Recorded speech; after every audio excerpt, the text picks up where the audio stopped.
tadi keberanian, tapi kecerdasan.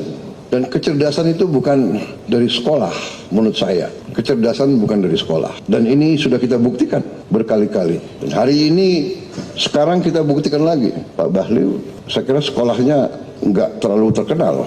Ngomongin kecerdasan, contohnya Bahlil. Kalau maksudnya adalah orang pintar tidak harus lulusan sekolah atau kampus ternama, gue setuju. Karena kecerdasan emang gak ditentukan oleh ijazah. Tapi masalahnya, jangan sampai pernyataan itu membuat kita lupa bahwa pendidikan salah satu instrumen utama untuk mengembangkan kecerdasan manusia. Kalau kecerdasan bukan dari sekolah, terus sekolah sebenarnya buat apa? Nggak usah Pak, pakai embel-embel kita sudah buktikan. Nggak perlu dibuktikan, kita semua udah tahu. Anak memang lahir membawa potensi, tapi potensi tanpa stimulasi bisa mandek. Rasa ingin tahu itu perlu pengetahuan, kemampuan berpikir perlu dilatih. Dan kecerdasan perlu lingkungan yang memungkinkan dia berkembang. Dan itu sekolah namanya. Sekolah memang bukan pabrik untuk menciptakan orang pintar. Sekolah adalah tempat untuk mengembangkan potensi yang dimiliki oleh anak. Dan ini jadi sangat penting bagi anak-anak yang tidak lahir dari keluarga kaya.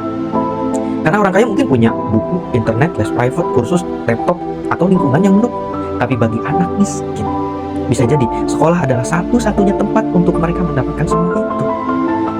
Jadi jangan sampai kita mengambil contoh 1-2 orang sukses yang pendidikannya rendah lalu menjadikannya bukti bahwa sekolah itu tidak penting. Ya lo bisa jawab sendiri aja lah, pejabat yang sekarang di kabinet itu menjabat karena kecerdasan atau karena kedekatan. Jadi kalau maksudnya kecerdasan tidak ditentukan oleh sekolah, gue setuju.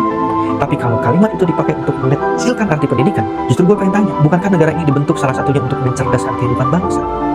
Karena sekolah emang tidak menciptakan kecerdasan dari nol. Tapi negara punya kewajiban untuk memastikan setiap anak punya kesempatan untuk mengembangkan kecerdasan yang mereka miliki.